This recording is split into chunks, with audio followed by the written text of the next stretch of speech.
నేను మీ యాంకర్ నవ్య. ఇదేంటి ఈ అమ్మాయి కొత్తగా మాట్లాడుతుంది, సరికొత్తగా చెప్తుంది అనుకుంటున్నారా? పెళ్లి విషయం వచ్చేసరికి ప్రతి ఒక్క ఫ్యామిలీలోనూ, ప్రతి ఒక్క ఊర్లోనూ ఒకటే టాపిక్ అండి. మా కులమేనా? మీ కులమేనా? మీ వోళ్ళేనా? అనే టాపిక్. ఇప్పటికి మనం 2020, 25లో ఉన్నా కూడా ప్రతి ఒక్కరి నోట అదే మాట. ఎన్నో పెళ్లిళ్లు చేసిన అనుభవంతో ఉన్న మన సాయిబాబా సార్‌తో మాట్లాడి తెలుసుకుందాం. నమస్కారం సార్. నమస్కారం. సో చాలా మంది పెళ్లి అనేసరికి ఒకటే ఒక క్వశ్చన్ సార్. ఎంత కట్నం ఇస్తున్నారు? ఎంత అంటే మనోళ్ళేనా అన్న భావం మన వాళ్ళలో ఎక్కువ కులపోళ్ళేనా? ఉంటుంది. మన అవును. కులపోళ్ళేనా? మన కులపోళ్ళేనా, మనోళ్ళేనా అన్న భావం వాళ్ళలో ఎప్పటికీ ఉంటుంది. సో దాని గురించి మీ మాటల్లో ఏదైనా? ఎలా ఉంటదంటే నవ్య, హ్మ్. కులం అనేది ఎవరికైనా గొప్పదే. హ్మ్. ఎవరైతే ఆ కులంలో పుడతారో, ఇప్పుడు రెడ్డీస్ కావచ్చు, హ్మ్. లేదంటే వైశ్యులు కావచ్చు, బ్రాహ్మణులు కావచ్చు, ఆహ్, బీసీలోకెళ్తే గౌడ్స్ కావచ్చు, పద్మశాలి కావచ్చు, యాదవ్స్ కావచ్చు, ముదిరాజ్ కావచ్చు, మరి ఎస్సీ కేటగిరీలోకెళ్తే మాదిగ, మాల ఇంకెవరైనా కావచ్చు. హ్మ్. ప్రతి ఒక్కరు తమ కులానికి తగ్గట్టు ఆచారాలు, వ్యవహారాలు, హ్మ్. పద్ధతులు అనేటివి ఆనాటి కాలం నుంచి కూడా నేర్పించబడ్డాయి. మన తల్లిదండ్రులు, "అరే! మనం ఈ కులం రా. హ్మ్. మనము మన కులం పిల్లనే చేసుకోవాలి. మనము మన పద్ధతులు ఇట్లుంటాయి. మన ఆచారాలు ఇట్లుంటాయి. మన వ్యవహారాలు ఇట్లుంటాయి" అని ప్రతి తల్లిదండ్రులు, ప్రతి కుటుంబంలో పిల్లలకు చిన్నప్పటి నుంచే నూరిపోస్తారు. హ్మ్. అప్పుడు పెళ్లి సంబంధాల విషయంకొచ్చేసరికి ఎలా ఉంటదంటే, తల్లిదండ్రులు ఖచ్చితంగా ఆలోచించే విధానం ఏముంటదంటే, మన కులంలో ముందు పిల్లను చూసుకోవాలి. మన కులంలో అబ్బాయిని చూసుకోవాలి. హ్మ్. ఎందుకోసం అంటే, వాళ్ళయి వీళ్ళయి అన్ని విధానాలు కలుస్తాయి. కాబట్టి కులంలోనే పిల్ల కావాలంటున్నాడు అనంటే, దాన్ని తప్పు తీసుకోవాల్సిన అవసరం అయితే లేదు. హ్మ్. కానీ ఇయాల పరిస్థితులు 2025కి కూడా కులంలోనే పిల్ల కావాలని దాదాపు 100కు 60% ప్రజలున్నారు. అవును. ఆ 60% ప్రజలు వాళ్ళు మేమంటే మ్యారేజ్ బ్యూరో నడిపిస్తున్నాము. ఆ పిల్లగాడి ప్రొఫైల్ ఏంది? హ్మ్. తీసుకుంటాము. అయ్యా ఇది పరిస్థితి. సపోజ్ రెడ్డి అనుకోండి, సపోజ్ గౌడ్ అనుకోండి, క కప్ లేకపోతే ఇంకేదైనా కాపు అనుకోండి, మున్నూరు కాపు అనుకోండి. ఆయన చదువు గావచ్చు, ఆయన సంపాదించే సంపాదన గావచ్చు, అవన్నీ చూసినప్పుడు ఒక ఎనలైజ్‌కొస్తాము. హ్మ్. ఎనలైజ్‌కొచ్చి తల్లిదండ్రులకు జెప్తాము.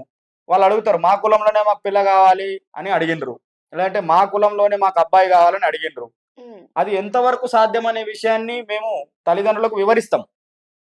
10థ్ క్లాస్ చదివిన పిల్లగాడికి మా కులంలోనే గావాలంటే, హ్మ్. ఇప్పుడున్న పరిస్థితులల్ల హైదరాబాద్‌లో అయితే ఎవరు పిల్లనిచ్చేటట్టు లేదు. హ్మ్. ఊర్లల్ల జరుగుతున్నాయి. అది ఊర్లల్ల అది మనమేం చేయలేం. మా మ్యారేజ్ బ్యూరోకొచ్చే దాంట్లో ఎట్లుంటదంటే, ఏ తల్లిదండ్రులైనా ఖచ్చితంగా పలానా కులం అనంటే ఎడ్యుకేషన్ మంచిగుండాలే, హ్మ్. బీటెక్ చదివి ఉండాలే, సాఫ్ట్‌వేర్ గావాలే, గవర్నమెంట్ గావాలే, లేదంటే మంచి బిజినెస్ చేస్తున్న అబ్బాయి గావాలే. అది మా కులంలోనే గావాలని తల్లిదండ్రులు, అమ్మాయి పట్టుబడతారు. తల్లిదండ్రులు, అబ్బాయి తల్లిదండ్రులు ఉన్నారు. వాళ్ళను వాళ్ళ రిక్వైర్మెంట్‌ను ఫుల్‌ఫిల్ చేసే ప్రయత్నం చేసే క్రమంలో అది ఎంత వరకు సాధ్యము అనేది ప్రయత్నం అయితే చేస్తాం. దొరకనప్పుడు ఏముందమ్మా, హ్మ్. ఇప్పుడు 10థ్ క్లాస్ అబ్బాయి ఉదాహరణ చెప్పినట్టు 10థ్ క్లాస్ అబ్బాయి అన్నప్పుడు సపోజ్ మున్నూరు కాపు అనుకోండి. కష్టమే. హ్మ్. కష్టమన్నప్పుడు ఏం చేస్తాము? ఏదో ఒక క్యాస్ట్‌లో అంటే క్యాస్ట్ నోబార్, ఇంటర్ క్యాస్టు, ఓసీ, బీసీలల్లా కొంచెము మంచి పిల్ల అయితే చాలు సార్ చెయ్యండి అని అంటారు. నాకు చేసిన అనుభవం ఉంది. నేను చాలా మందికి అట్లనే పెళ్ళిళ్ళు చేసిన. ఏదో 10థ్ క్లాసో, లేకపోతే అంగవైకల్యం ఉండో, లేకపోతే సెకండ్ మ్యారేజో ఇలాంటి సందర్భాల్లో ఎలా ఉంటదంటే, క్యాస్ట్‌నే పట్టుకొని మనం వేలాడితే ముందుకెళ్ళలేం. హ్మ్. అంటే సిట్యుయేషన్‌ను బట్టి మారాల్సిన అవసరము తల్లిదండ్రులకు ఎంతైనా ఉంది. అవును. మీరు అట్లనే గావాలని జెప్పేసి, నా కులంలోనే గావాలని జెప్పేసి ఫీలింగ్‌లో ఉండి, మీ అమ్మాయికి పెళ్లి జేయలేక, మీ అబ్బాయికి పెళ్లి జేయలేక ఇబ్బంది పడేదెవరు? వాళ్ళ లేట్ అవ్వడానికి కారణం ఎవరు? మీరే గదా! కాబట్టి తల్లిదండ్రులారా, మీరెప్పుడైనా మన పెళ్ళిళ్ళ విషయంలో మన కులంలో ఎంత ప్రయత్నమో అంత ప్రయత్నం జేస్తాము. కానప్పుడు మరి ఇంటర్ క్యాస్ట్‌కో లేకపోతే ఇంకేదో ప్రయత్నాలుంటాయి. ఆ ప్రయత్నాలకు మీరు సపోర్ట్ జేస్తే మేము ఖచ్చితంగా మీకు సంబంధాలని కుదిరించగలుగుతాం. అవును. కాబట్టి కులం అనేది ఫీలింగ్ ఉంటది. కులం కోసమే బతుకుతారు చాలామంది. కుల గౌరవాలుంటాయి, కుల అభిమానాలుంటాయి, కుల సంఘాలుంటాయి.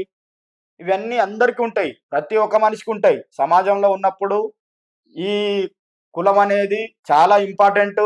మంచి పాత్రను గూడా పోషిస్తది. చాలా మంచి విధానాలు గూడా దాంట్లో ఉంటాయి. కులం అనేది మన వృత్తిని, మన పనిని, మన యొక్క విధానాన్ని, మన యొక్క నడవడికను అన్నిటిని నేర్పించేదే మన కులం. కాబట్టి కులంను గౌరవించాల్సిన బాధ్యత ప్రతి ఒక్కరిది. ప్రతి కులాన్ని గౌరవించాల్సిన బాధ్యత ప్రతి ఒక్కరిది. అవును. ఈ కులం తక్క, ఆ కులం ఎక్క అనే భేదభావాలు ఎవరైతే చేస్తారో అది మంచిది పద్ధతి కాదు. అది మానుకోండి. ఎందుకంటే ఇప్పుడు అందరూ ఎడ్యుకేటెడ్ అయినరు. అందరూ సంపాదిస్తున్నారు. ఇలా కొన్ని కులాలల్లా మనకి ఎట్లుందంటే పరిస్థితి, వాళ్ళు చాలా ఎడ్యుకేటెడ్ ఉన్నారు. ఉమ్, అవును. కాబట్టి మనం అందరినీ గౌరవించాలా. వాళ్ళను తక్కువ చూపు చూడడము, వాళ్ళు తక్కువ కులం వాళ్ళని చూడడము ఇది న్యాయం కాదు. మనకు అంబేద్కర్ రాజ్యాంగం రాసిపోయిండు దేనికోసము? మనం అందరిలో కుల వివక్షత పోవాలనే కదా. మీకు కుల ఫీలింగ్ ఉండొచ్చు, తప్పులేదు. కానీ వివక్షత ఏదైతే ఉందో అది చూపకండి దయచేసి. అది మనము సమాజానికి మంచి ఇన్ఫర్మేషన్ ఇచ్చినట్టు కాదు. కాబట్టి ప్రతి ఒక్క వ్యక్తి తన కులంలో పెళ్లి కావాలని వస్తాడు.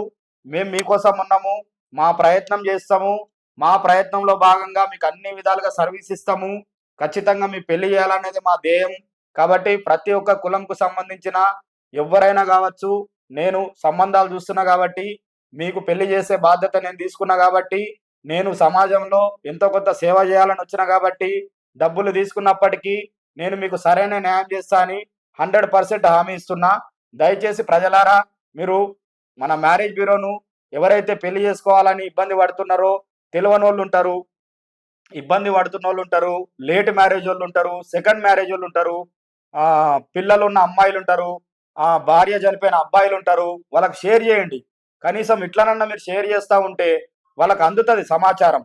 మరియు మీరు చేయాల్సిన మొట్టమొదటి పని ఏంటంటే, ఇంత నేను ఇన్ఫర్మేషన్ ఇంత కష్టపడిస్తున్నా కదా, కనీసం ఒక లైక్ చేయండి. లైక్ చేస్తే పోయేదేం లేదు బాస్, ఏం ప్రాణాలైతే పోవు కదా. కాబట్టి మీరు లైక్ చేయండి. లైక్ చేసుకుంటా ఉంటే మన వీడియోస్ అని తెలుస్తుంది. సమాజంలో తెలుగు ప్రజలు నాకు తెలిసి ఒక 15-20 కోట్ల మంది ఉన్నాము దేశం మొత్తంలో. మరి అందరికీ తెలవాలి కదా. నేను 1,00,000 మందికో 2,00,000 మందికో రీచ్ అయితే సరిపోదు కదా. కాబట్టి ఇంతమందికి నేను రీచ్ కావాలంటే మీ సపోర్ట్ కావాలి. కాబట్టి దయచేసి ప్రజలారా, మీరందరూ నేను చెప్పే మాటలు మంచిగా వింటూ సంతోషపడండి. నేనేం తప్పు చెప్పట్లేదు, అందరినీ గౌరవిస్తున్నా. ఖచ్చితంగా మీరు నాకు సపోర్ట్ చేయాలని కోరుకుంటున్నా.